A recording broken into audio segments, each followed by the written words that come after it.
I just came from a lunch with a ex of mine.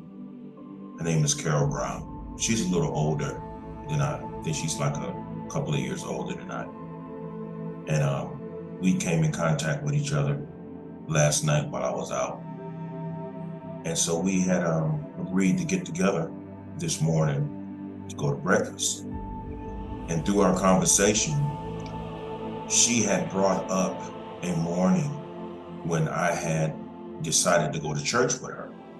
And I forget what church this was, but it's a church that started out here close to like 12 years ago. And it's a popular, quote unquote, Black church. And what she noticed, at least she brought this up to me this morning, what she had noticed about me is it was one particular morning, Sunday morning, that the church had decided to honor the women elders. You know, I say the mother's board, the mothers of the church. And so they made certain that everyone else came and sat down. And so the pastor had got up and he said that we are going to honor the mothers of our generation and the mothers of the church. And so she had noticed that when the pastor said, "Can everyone please stand, that we may honor and show our appreciation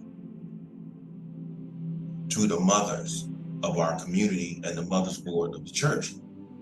She said what she noticed is that everyone in the church stood up except me.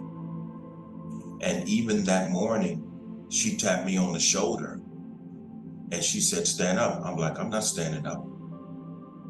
And so after we had left and she was dropping me off because she had asked me to go and I had agreed, she said, "How come you didn't stand for the and show honor towards the mother's board?" And I told her, because I have no honor for them.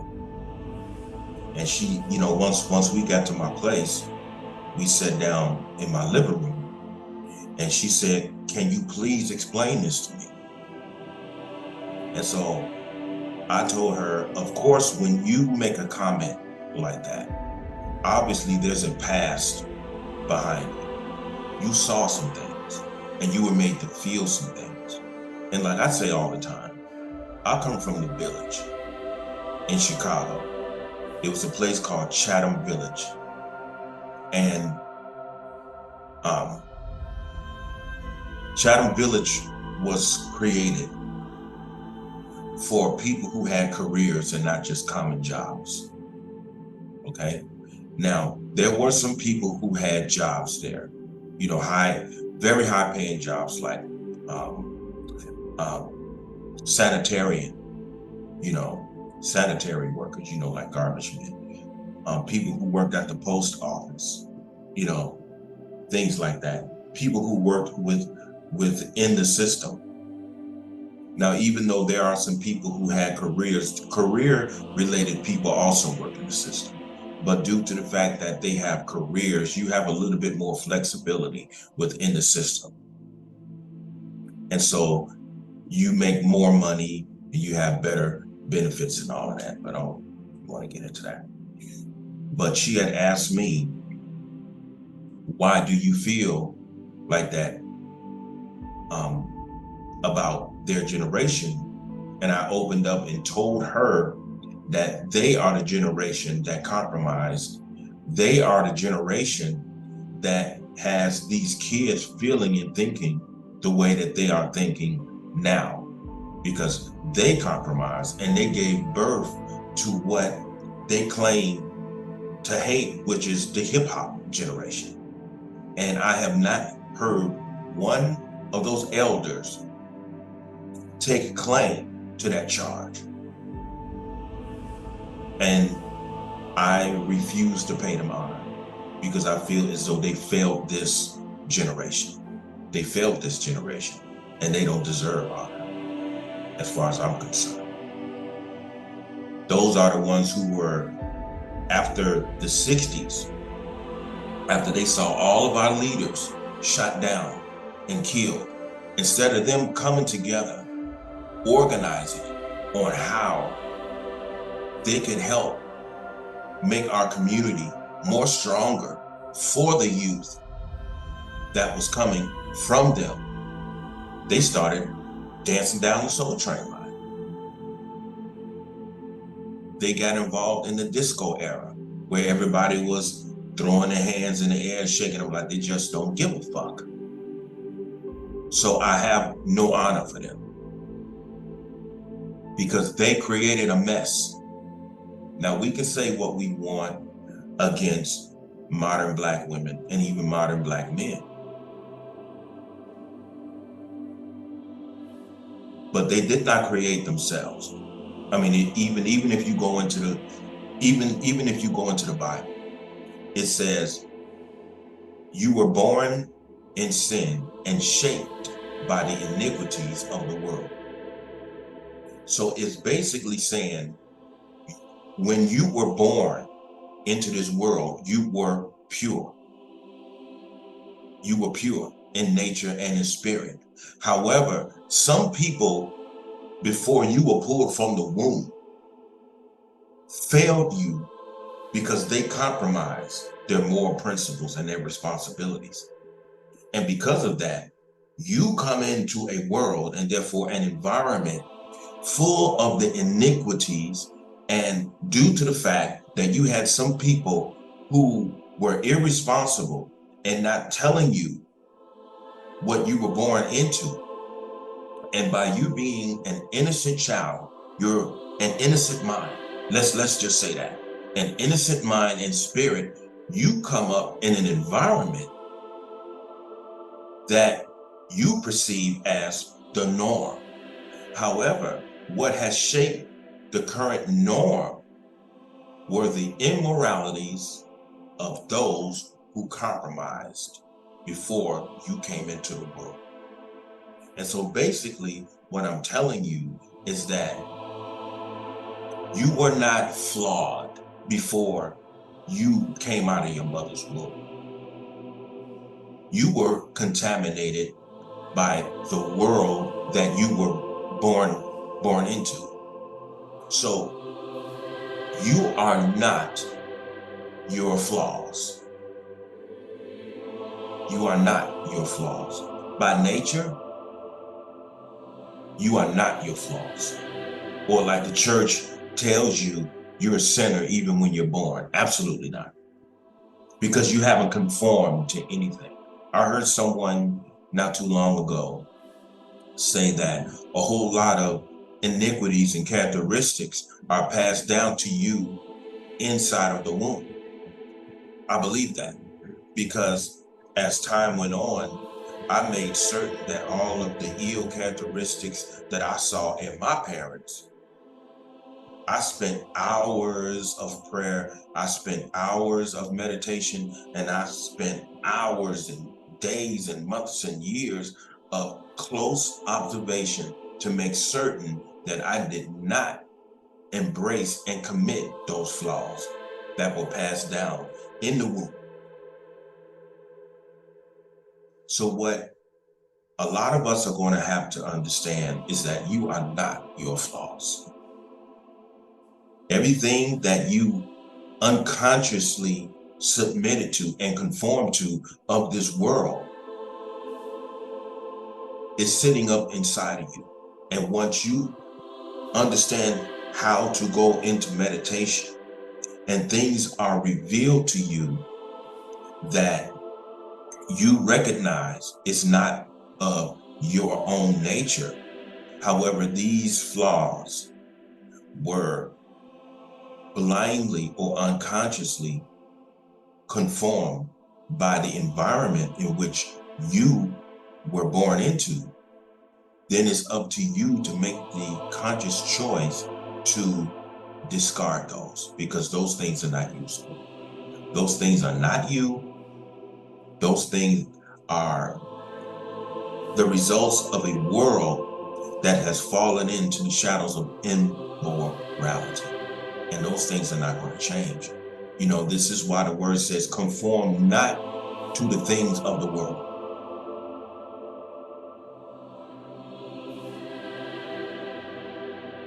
Your mind can be renewed. However, your mind is not going to be renewed by the Creator or Jesus. You have to make the choice. It's like he said, go and sin no more. He's not involved in that, nor is the Creator involved in that. He's telling you, choose to move forward and end the immorality within. Just stop it. Just don't do it no more. And not only physically, but don't conform to wicked doctrine. Don't conform to the conflict. Don't conform to the perversions that you see that are in society, in spite of how our very human hormones are titillated. If it is destructive, don't conform to it. Now, if you want to conform to it, it's a choice. But if you want to get back to the purity of yourself and your nature, it is possible, but it starts within. No preacher is going to be able to do it for you when he says, come up, get in line for some prayer. There ain't nothing he can do for you. He can't lay his hands on you and change anything because he's just as jacked up as you are. We are all in this together. There is not a pastor, including Minister Farrakhan, who is divorced from what we suffer with ourselves each day that we live. And once we understand the destruction of looking up to others in comparison to ourselves, once we end that, that's your first step to redemption and restoration. Don't look up to anyone. Don't look up to these celebrities, because I know a lot of celebrities out here and I know them personally. And that's not boasting. I know a lot of celebrities. I've been living in Las Vegas since 1987, November the 22nd, 1987. I got here at 12 midnight. I've come in contact with a lot of celebrities, a lot. And those people are not happy, bro. And sis, they're not happy. With all of their success, with all of their money, you think this system is going to let them live in peace? Absolutely not. There's a price that you have to pay for that particular lifestyle. They're just not going to allow you to see it because they're liars.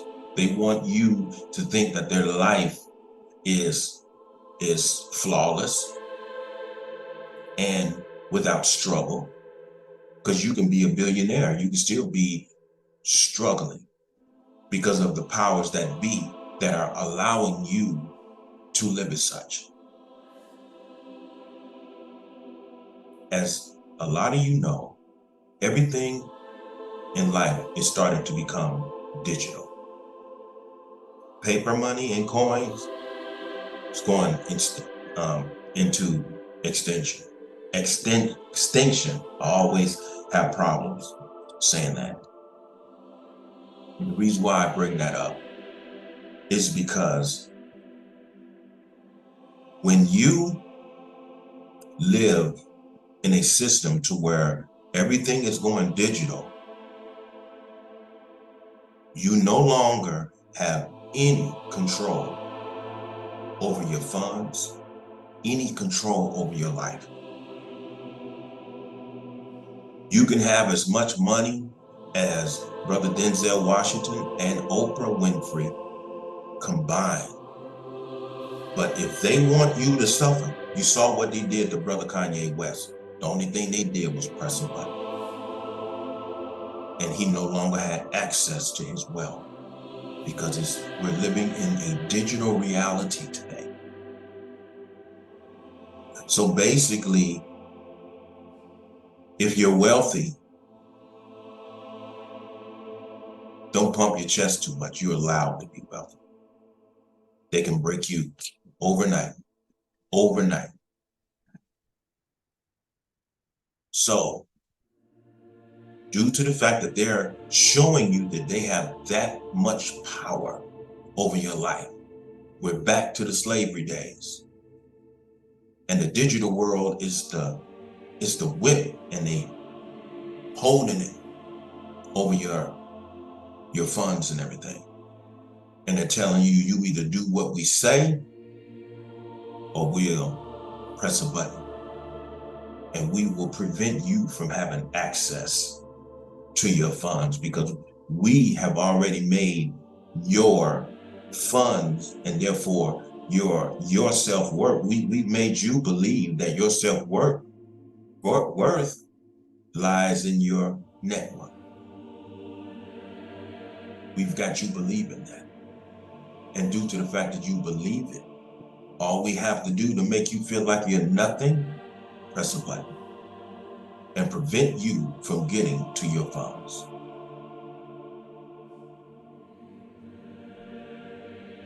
You can't, like brother Floyd Mayweather, have, throwing your money around. Bro, that's going extinct. What are you going to do when this digital world takes over? Because it's coming, brother. With the rise of technology, it's coming. So I bring all of that up is because the world is going into a dark place, and you have to know these things. Our youth their future was compromised by the elders that I mentioned earlier. And now the youth is going into a world, as well as we are, to where everything is becoming digital. So now, not only have we lost control as a community and as human beings, now we're losing control of our money. So what's left?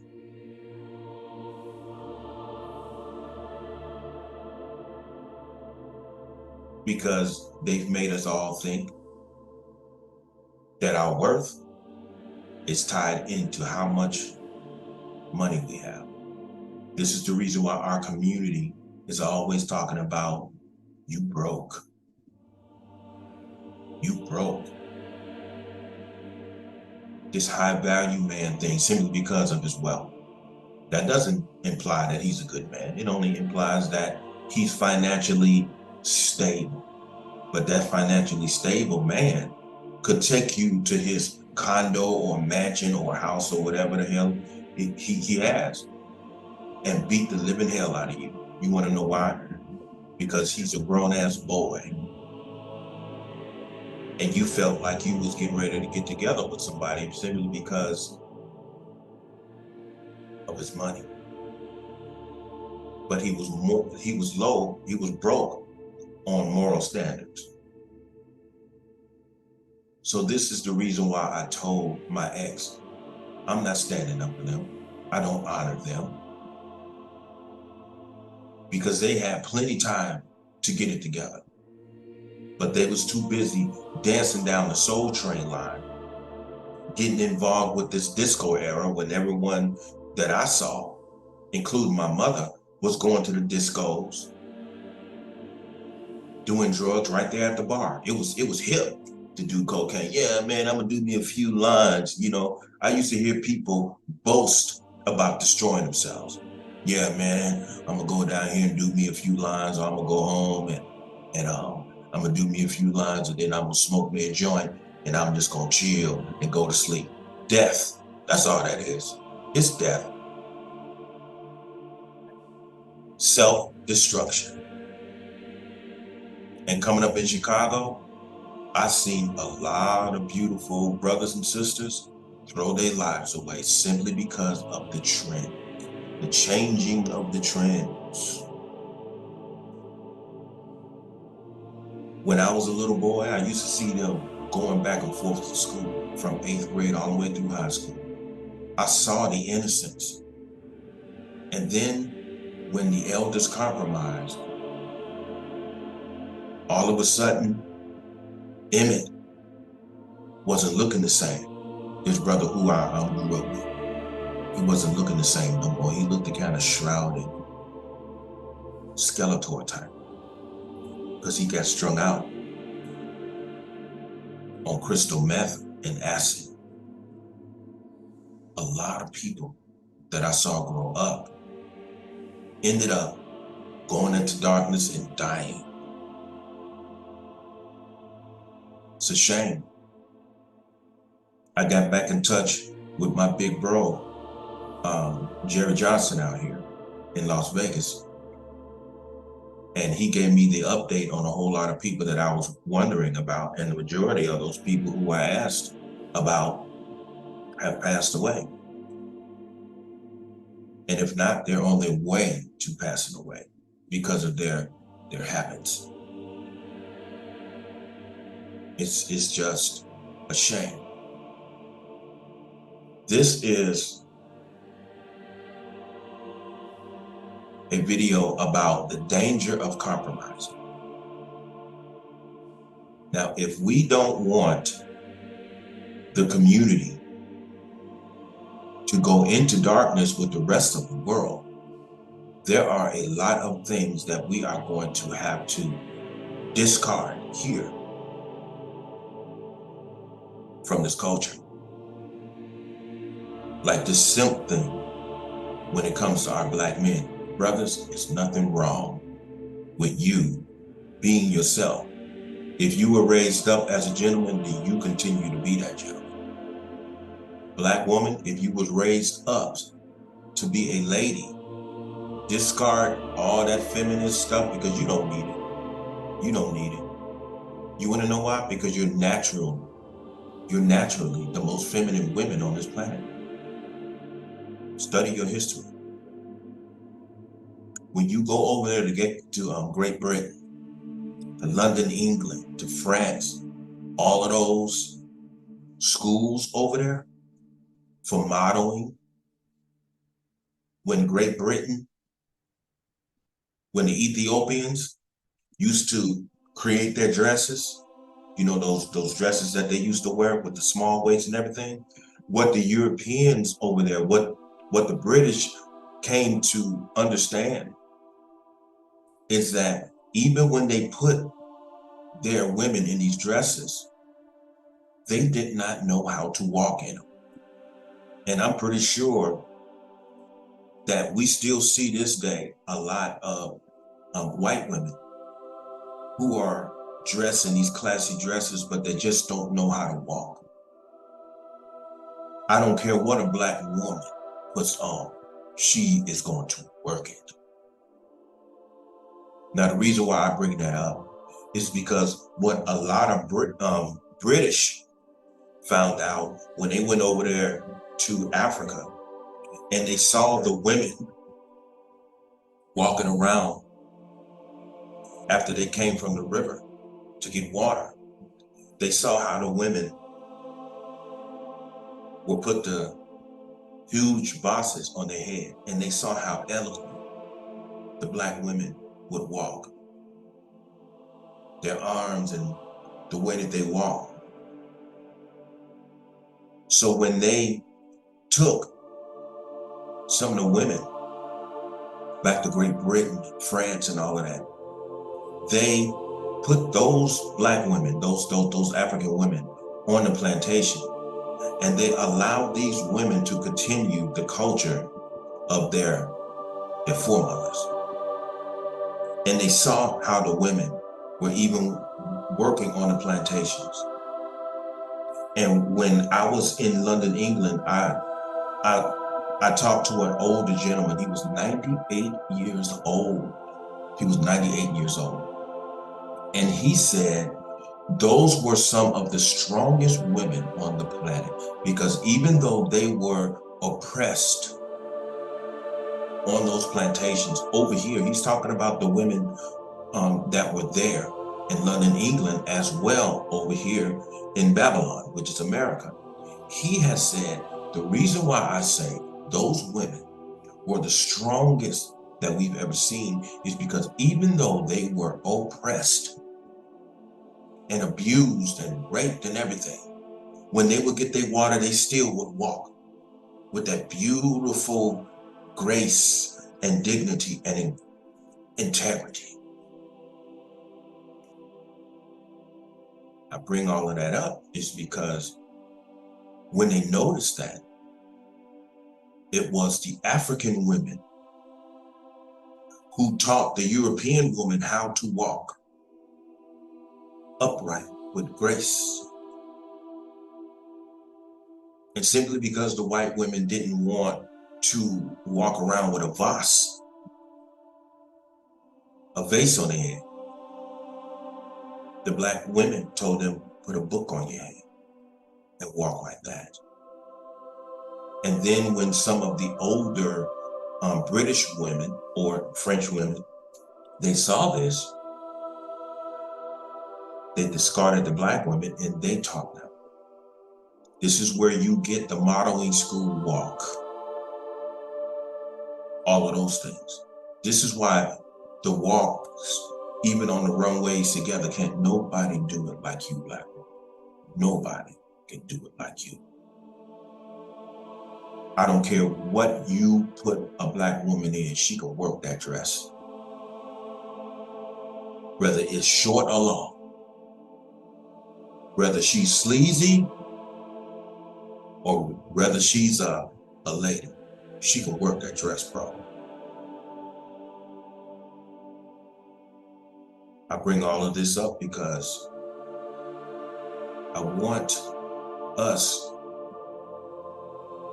as black men to not forget,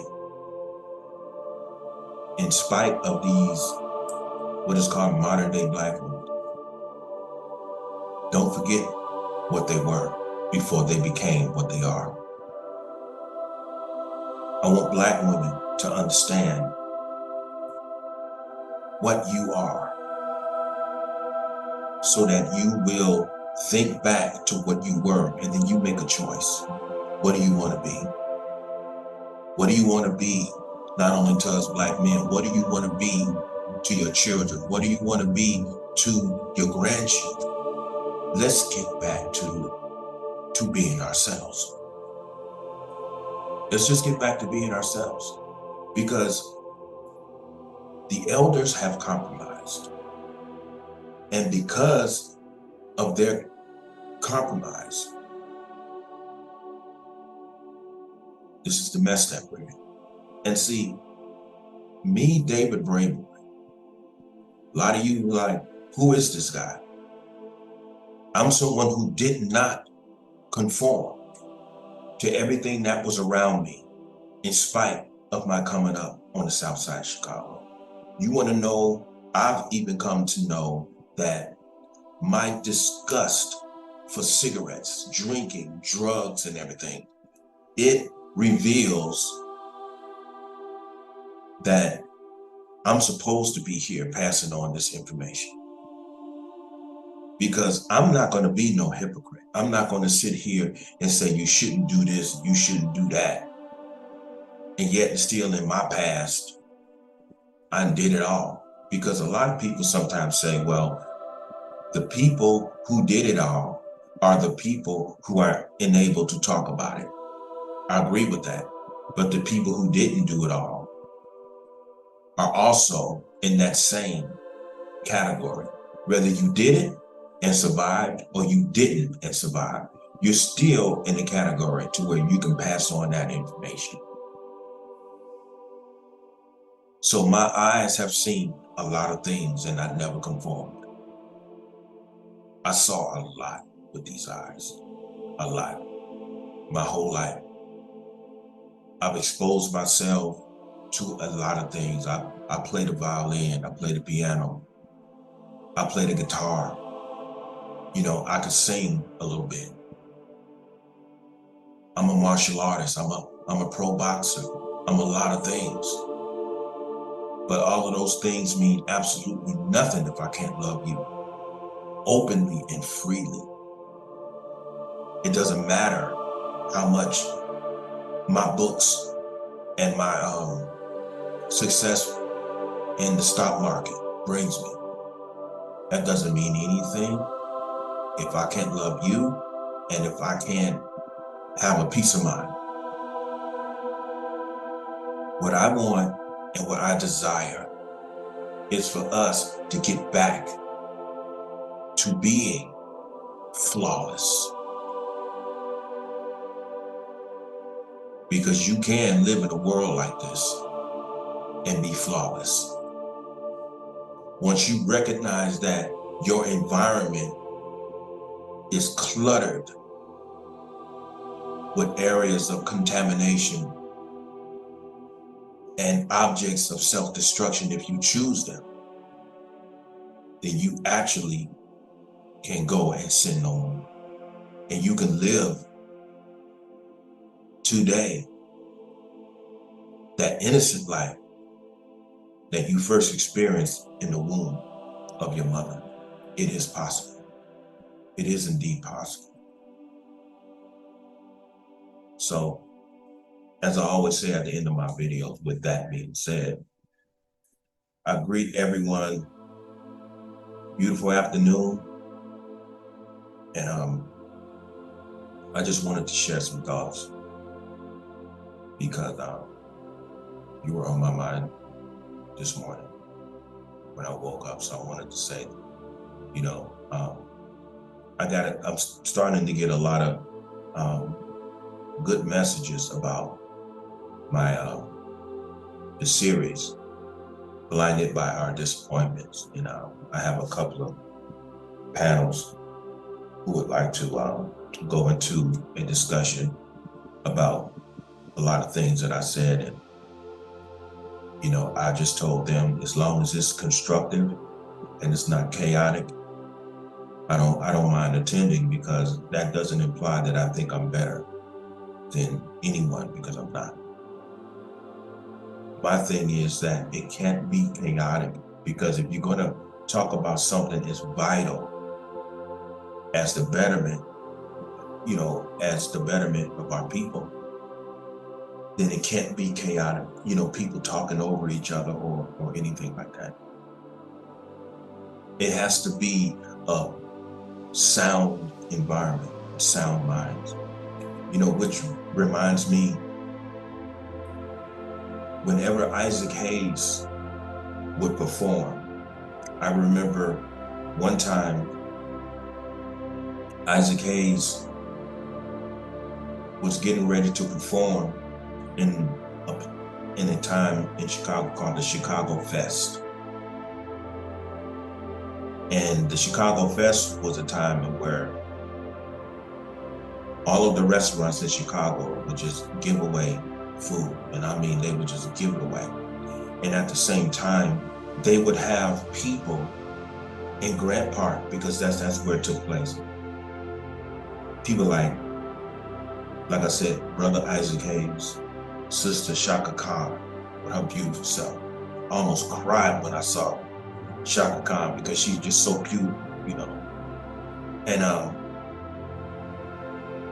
staple singers, you know, it's just a whole lot of, it was just a beautiful time. And so when we would get down there, when it was time for Isaac Hayes to perform, he said, only one condition I will perform. And he said, through his manager, that there can't be any conflict going on in the audience. He can't have people trying to come up on stage and break the rules like that. Everything has to be in order and respectable. Unless it is that way, he said that he can't perform. Choice of words. He didn't say that he won't perform. He said he's unable to perform. So he was basically saying that his performance had everything to do with the humility of the the environment. He could give his best performance within an environment that was peaceful. I bring that up because within our community, the conflict has to end. The attack of the women to the brothers to the men, our attack on our youth, saying that this youth is no good. We have to remember this youth today did not create themselves. They are a manifestation of the compromise and the irresponsibility of those before them. So when they were born into a world, the iniquities that was created by those before them conformed them into being what they are this day. So we have to keep that in mind.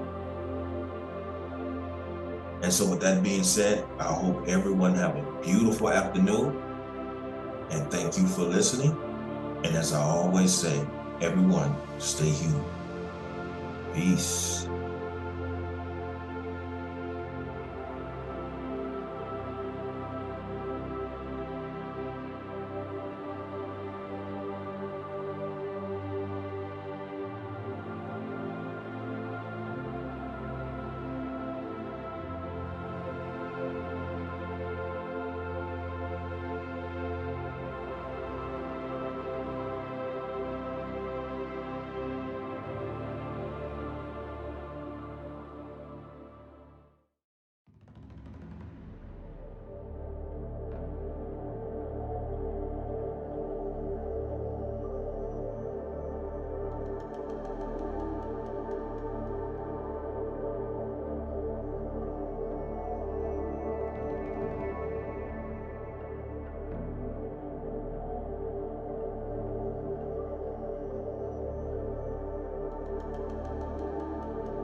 This is a follow-up from my video, Why Not Your Flaws.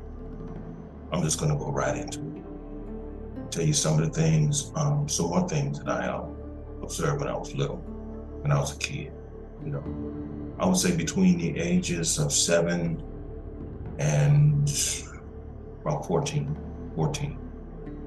You know, those were the major years when a whole lot of these things were transpiring, the things that I'm getting ready to go into. Just want you to know that I do have some notes, because there are some points that I really don't want to miss, these certain points.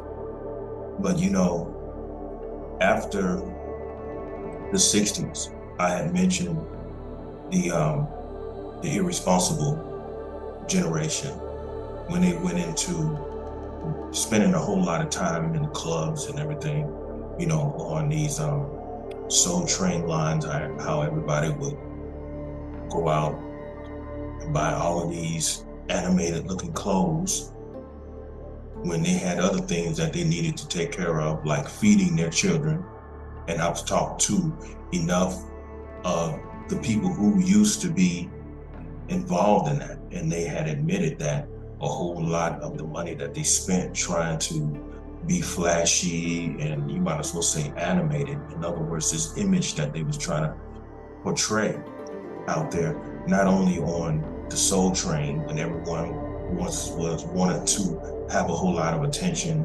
You know, a lot of people wanted other people to awe at them and point at them, and and you buying all of these clothes and you doing all these ridiculous dances down the Soul Train line, and you wasn't even getting paid for it. You was not even getting paid for it. And so, I was told that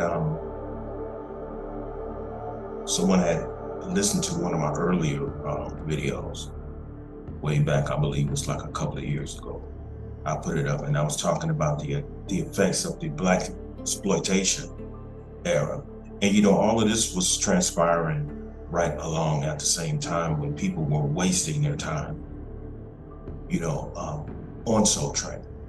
But this brother had told me, well, it was the Black exploitation era in which saved Hollywood, because Hollywood had ran out of ideas and writers and everything, and Hollywood was in trouble. And so they came up with this Black exploitation idea. And this was ran by, this was cultivated and financed by the Jewish community. And so they said, well, they allowed a whole lot of Black people a chance to get into, acting and all of that. Well, that's fine. You put that on the surface. But after the 60s and after the Black Panther Party,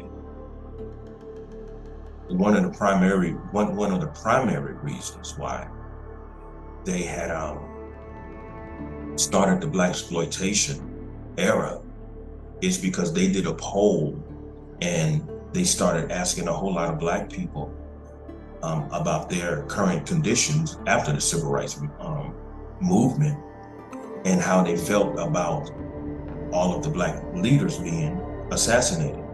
And they had come to find out that a lot of Black people were still angry about it. And they felt that their Black leaders were just cut off, and they never had a chance to really cultivate to make it a further effect on the Black community to where conditions could be better. But the real reason behind the Black exploitation was, after they did these polls, they understood that Black people were still angry in the current reality of what was going on. And so when they had agreed to save Hollywood, all of a sudden they started integrating these struggling Black actors who actually, most of them couldn't even act, if you ask me. But they gave these people a chance not only to save Hollywood, but for them to take Black people's anger and frustrations and what Black people wish that they could do to the quote unquote man. They had these Black people acting these things out in these movies to take Black people's real reality from the streets and put it up on the screen and make it a fantasy that Black people will be able to sit down and look at it and suddenly feel good about their situation, because they're looking at it on the screen. And then when you leave the theater, you feel much better because you're actually seeing it on the screen, and you just totally forgot that what you were looking at on the screen was not only a fantasy, but it was a tool for pacification. Now you're looking up to these figures like Shaft and Superfly, Cleopatra Jones and Coffee. These people are doing things that yourself could never go down in real life. Here's Jim Kelly, this Black martial artist who starred in Enter the Dragon with Bruce Lee.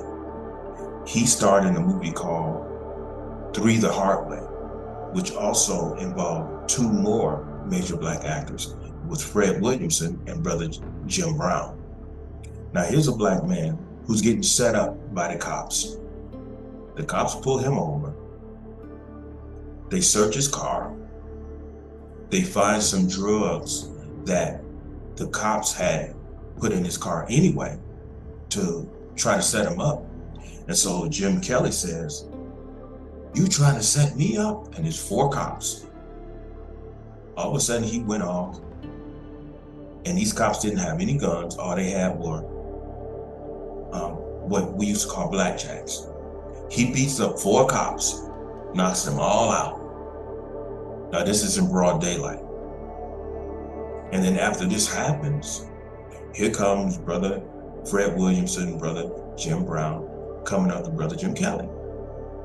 And they're laughing all out in the open, saying, "Oh, you still putting in work," and blah, blah, blah. They talking. And so they said, "Well, let's go get something to eat."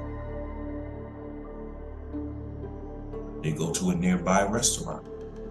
Jim Kelly's car, still there in the street. 4 cops, still laying in the street, beat up. Now you're observing this, you're like, "Yeah, that's what I'm talking about. That's how I feel." See, you fell for it.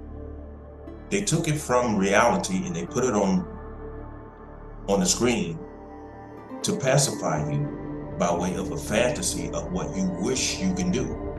However, you still get satisfaction more so through the fantasy because you know that this could never go down in reality. And so here it is. You have movies like The Mac. Everybody wanted to be the Mac. And I had a pimp that I grew up with. His name was Red. And whenever I talk about Red, people think that I'm not being honest because his description had fit Malcolm X so much when he was called Detroit Red. But I'm just telling you who I knew. This was a Black and Irish brother. He was 6'4", and therefore he was shorter than Malcolm because Brother Malcolm X was 6'5.5". And so Red was Black and Irish, as Malcolm was. But Red used to drive this red 1972 Eldorado, and he would come by and visit my family because he knew my uncles, he knew my mother, he knew everyone. He knew everyone in the home. And so he would sometimes pay me and my friends like $5 each to wipe down or clean his red Eldorado. So one night he was over to our place a little bit more later than he usually would be. And so I'm sitting on the front porch. This was at night. I'm sitting on the front porch, and he sees me sitting there. All of a sudden he comes, he sits next to me. He said, "What you sitting out here for, young blood?" He's called me young blood. And I said, I'm just sitting here thinking. He said, "What you thinking about?" And so I threw it on him. I said, "Red, how do you make your money?" And he opened up and he told me that he was a pimp. And he told me that I take care of women who are lost. And he said that, you know, the movies that they're putting out right now, he said, those are not pimps, those are clowns. The way that they dress, those big hats and everything. The reason why he pointed that out, because if you were to meet Red in person, he looked like a businessman. And you really wouldn't know that he was an outright pimp unless you asked him, the same as I had to. And he told me that he doesn't abuse the women. He says, I take care of them and they take care of me. He said they have their own place. They have their own bank accounts and everything. He said, now, we do go to places like the airport and Greyhound, where a whole lot of these women are coming in as runaways, and they're looking for that father figure and therefore someone who's going to take care of them and so-called love them. And in exchange for them being this father figure or the strong male figure, they tell them what they're going to have to do to maintain that relationship until they decide to get out. And we all know what that is. But to move forward,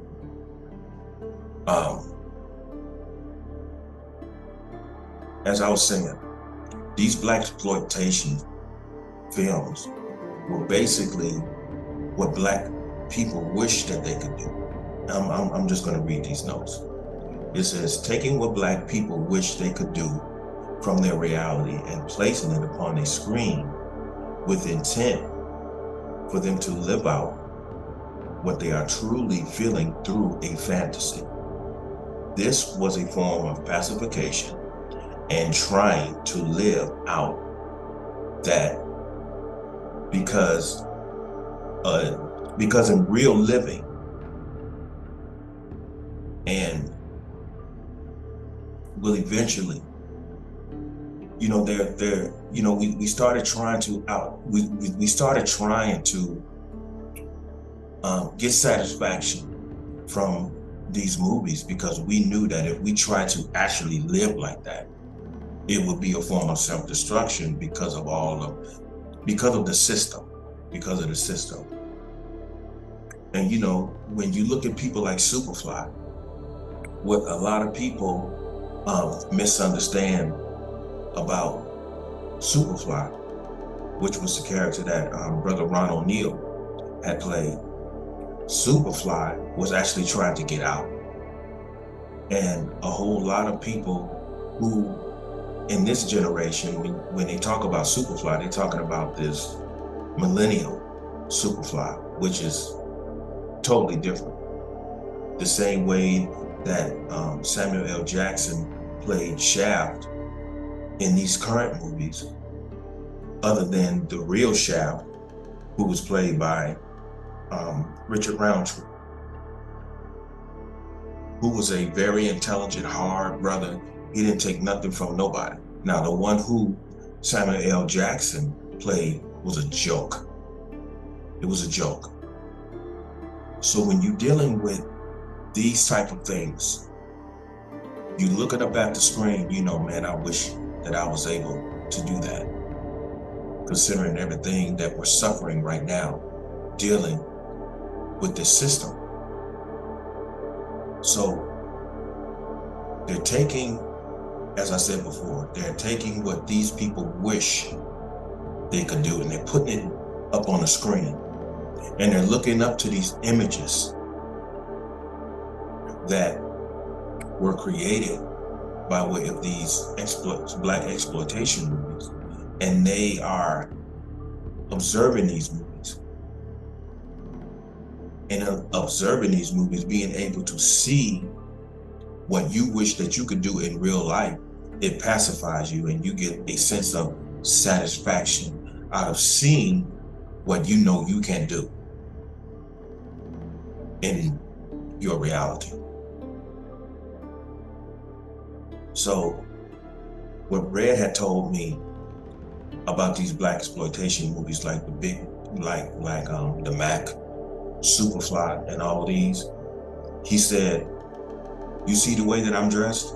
He said, I'm not dressed like anything what you see up on the screen. He said, but let me tell you what they're gonna do, Youngblood. He said, these fools are gonna sit there and they're gonna watch those movies. And these helpless brothers who feel as though they have to find themselves and find their strengths, he said what they're gonna do, they're gonna duplicate what they see on the screen. He said pretty soon, you're gonna see a whole lot of brothers walking around looking like clowns.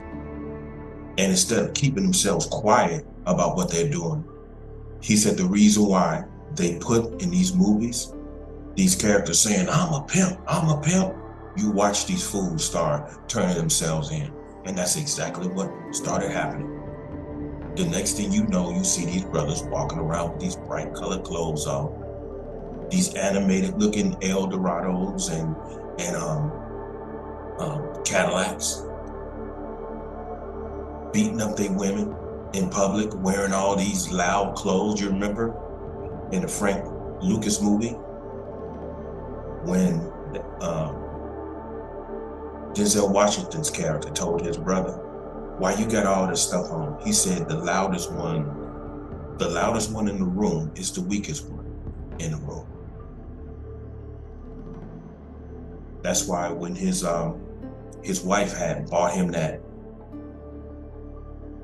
coat, he at first didn't want to wear it. And then when he compromised and he went to that Ali fight, because of the way he was dressed, he stood out among the crowd. See, Red never dressed like that. He never dressed like that. So what happened to Red? See, Red had a lot of information on a whole lot of cops and a whole lot of politicians in the city council, because a whole lot of those guys in city council, a lot of those guys were his customers, and a lot of those men were married. And so once word had got around that Red had became a threat to them,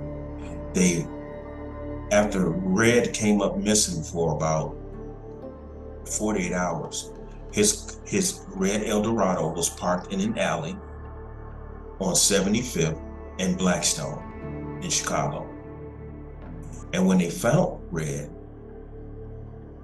was sitting in his driver's seat, and he had 4 bullets in his chest and 2 bullets in his gun, in his abdomen. And he laid there slumped over in the passenger seat, and he was dead. Now, the way that it looked to a whole lot of people, this wasn't a hit on him in terms of other pimps being jealous of him because of all of the wealth that he had. This was definitely political. It was political. It was either done by the police or the city council or both. See, the mistake that a lot of us make is that we think it's one or the other.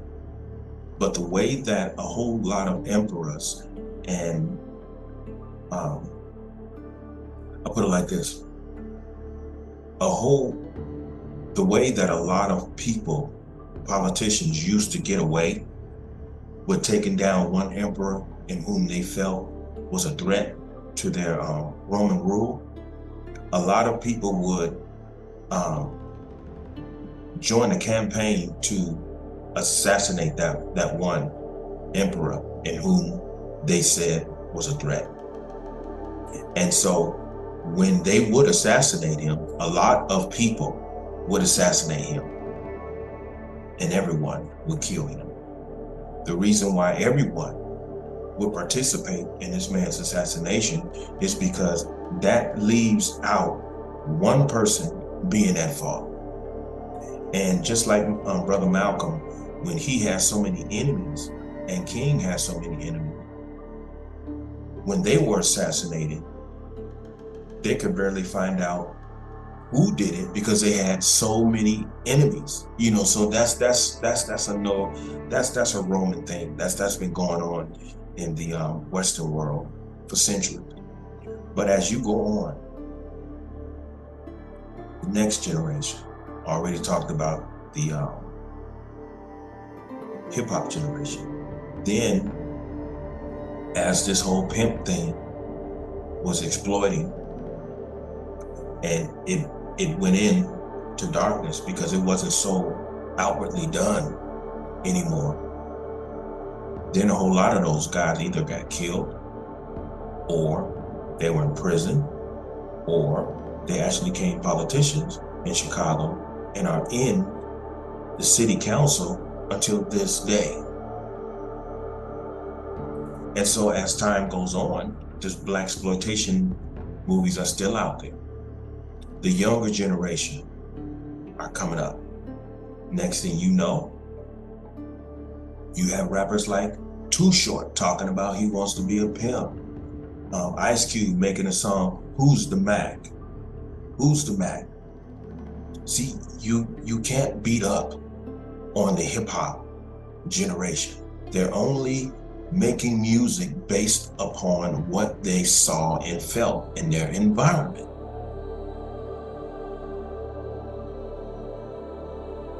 See, the hip hop generation, those young men and women at first were not lost. They were only expressing the environment that they had to grow up in because the parents compromised. And those politicians like Jesse Jackson and all of these people who were still living by way of African, you might as well say they went into exile. Even though they were present, their silence and they're chosen to be non-active sent them into an exile because they didn't say or do anything in which would get the attention of the press that this government would think that they are in fact trying to carry on what Medgar Evers, Brother Malcolm, and Brother Dr. King established. So they went into exile by way of their silence and inactivity. And so because of that, here we are with the hip hop generation coming up.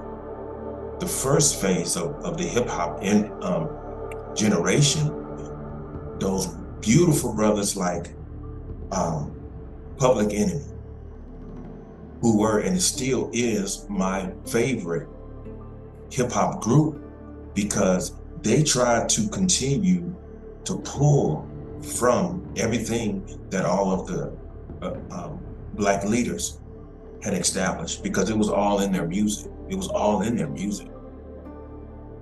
But as we all know, as time went on, the hip hop generation went into a state of darkness and which took the world into a dark place in terms of our community. You had this rap group in which I'd say are guilty of perverting the hip hop generation to Live Crew with so-called Uncle Luke. And then the next thing you know, you see these Black women exploiting themselves and all of that. But we saw a sign of that by way of a rap group in which came out of Oakland. It was called 357. So that was a sign of what was coming. And then the next thing you know, you've got Two Live Crew. From Two Live Crew, you got these Little Kims and you've got these Trinas, and the next thing you know, you're looking at what you're looking at this day. These Foxy Browns, and everybody's gyrating on stage. And this is what took the hip hop culture into darkness. And it left the younger generation with no what you call positive way to express themselves, because the hip hop generation is corrupt. It's corrupt today.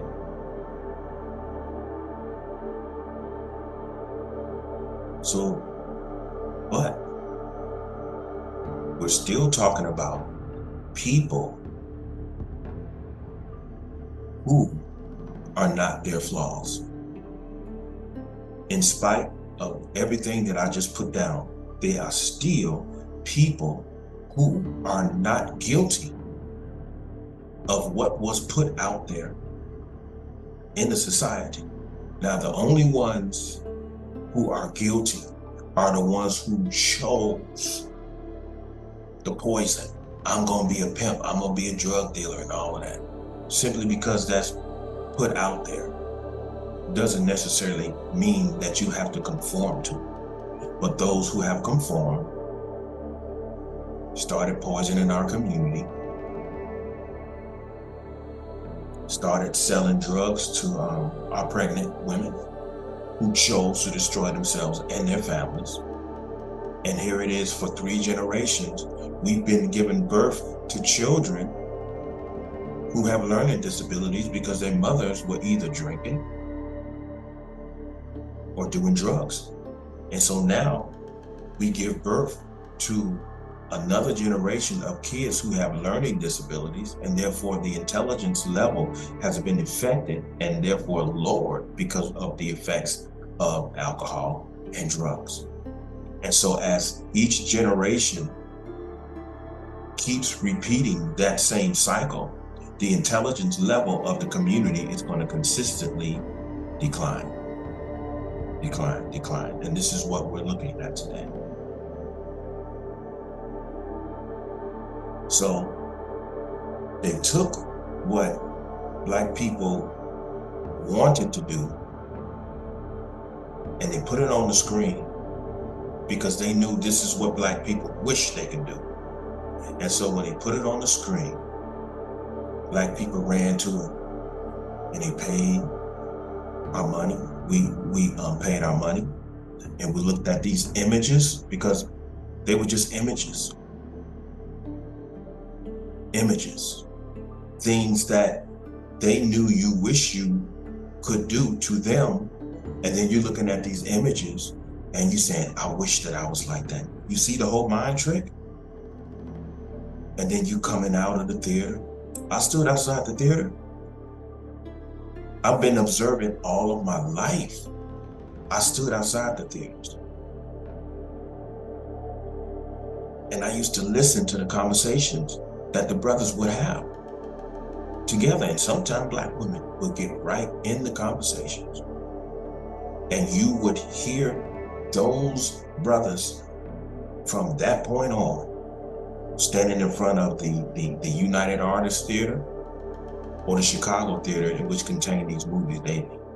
From that very point, they made up their minds that they were going to give up on themselves and become pimps and drug dealers. Because these movies made them think that they could live happily ever after as such. There's a part in the movie Superfly to where you had common Black people using cocaine. And there was a song by brother Curtis Mayfield, rest in peace. It's called Pusherman. And the lyrics were, I'm your mother, I'm your daddy, I'm that nigga in the alley. I'm your doctor in need, have some coke, have some weed. You know me, you know him. Your main boy, thick and thin. I'm your pusher man.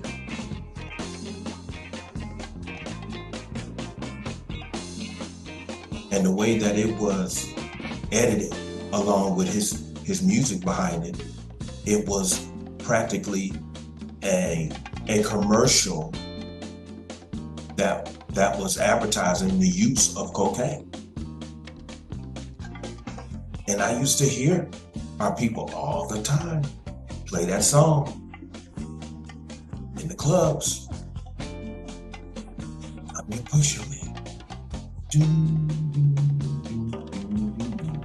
See, all of those forces coming together affects the mind. And it cultivates a self-destructive intention.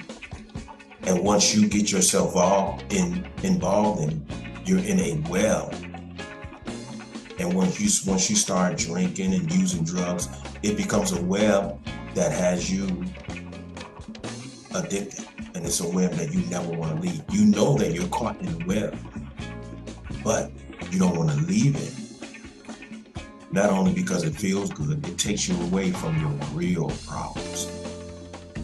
It puts you in a position mentally, emotionally, and even spiritually, to where I would rather be here,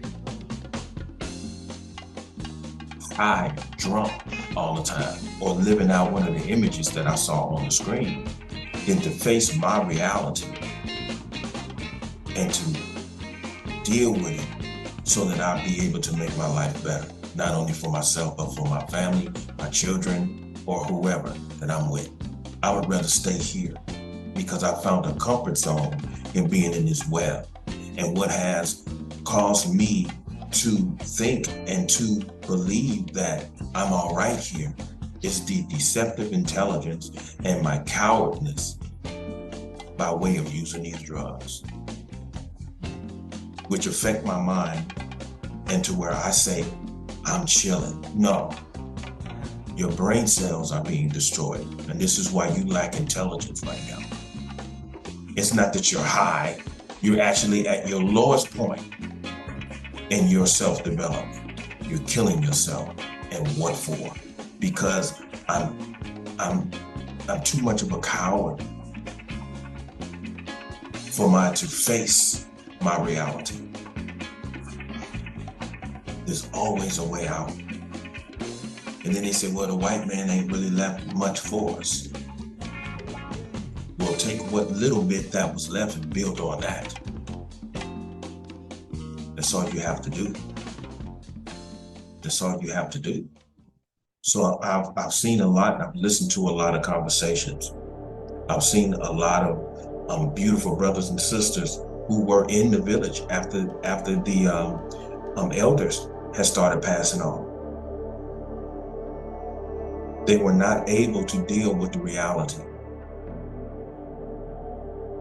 After the elders had made such a beautiful community, some of the elders messed up and didn't push a whole lot of people who were coming of age to start getting jobs, to start being productive, because that's how my family was. I saw my uncles go into their late 20s. 3 uncles. My oldest at the time, I believe, my Uncle Carlos, I think that he was almost 30 years old, and they were still sharing the same bedroom down in the basement. My Uncle Carlos, Keith, and Kevin. The same bedroom all of their lives. So that when my great-grandmother passed on, due to the fact that regardless if everyone lived in the same house or not, we really wasn't prepared for life. Because a whole lot of us didn't. We wasn't taught to be productive. The only one that I know who made himself understand that he had to get his life together was my Uncle Derek, who owns a huge construction company right now. He tried to get into the police department at first, and then obviously he didn't want it, or it didn't work out for him, and so he opened up his own construction company, and he's been well ever since then. Now, this day, my uncles are productive and they're living their own lives, but it took the death of my great-grandmother for that to transpire. Because we all was in that home, and we wasn't prepared to go out there. You know, that's one of the reasons why when I relocated here to Las Vegas, my son's mother, she would expect me to know more things considering my age, but what she didn't realize was my upbringing. You know, I didn't have my dad come around and prepare me for life. My mother, she didn't do anything. I practically grew up on my own. And so in terms of my life, I started learning things as I moved forward. And so a whole lot of the common things that most people would know because their parents taught them, I wasn't aware of these things.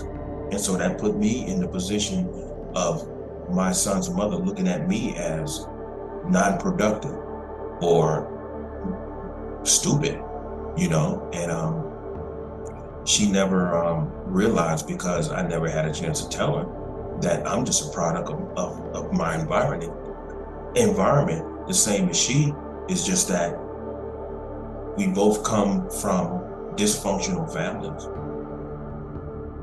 you know, And we both was trying to create our own family, but as I say, it was just too many people involved in that situation.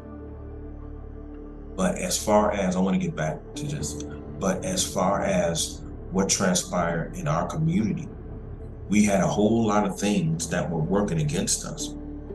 And even though the blaxploitation movies saved Hollywood, it didn't save us as a people. It was a bad influence on us as a people. And until this day, look at us, this day. Because the elders compromised. This is what I keep trying to tell people. This is why I didn't stand up for them. Because those same women who walked, I believe that church was called Mountain View. Those same older women who came out dressed in white, that's the same generation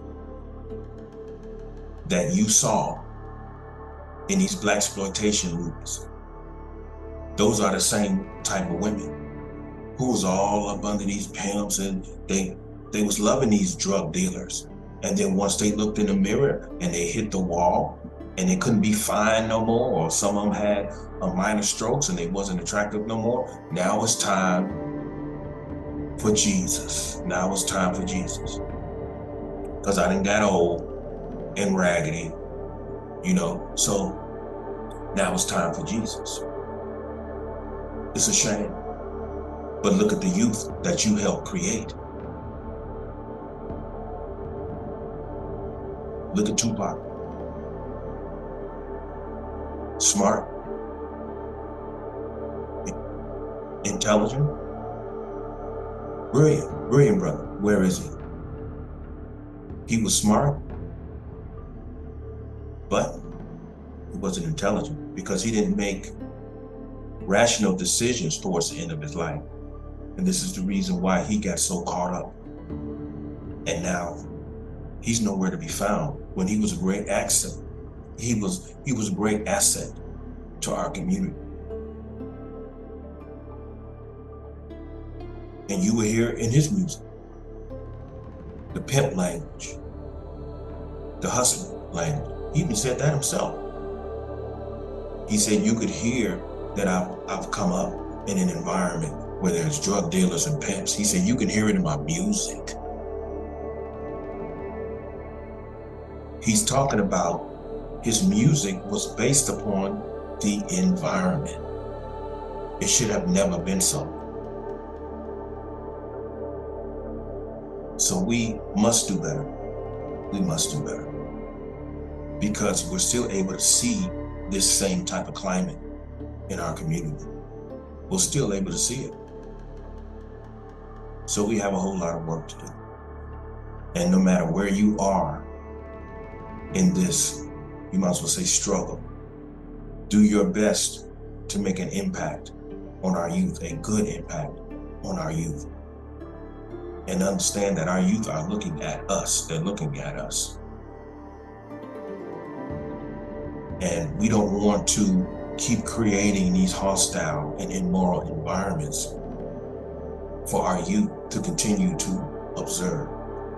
Because the next thing you know, there are gonna be more generations of people corrupted. As I said before, the level of intelligence goes down each generation, and therefore each generation goes into further darkness. So we have to stop. We have to stop this cycle from happening. With that being said, I greet everyone a good night. And as I said before, let's choose to do better for ourselves. All right? Everyone have a good night. Stay human. Peace.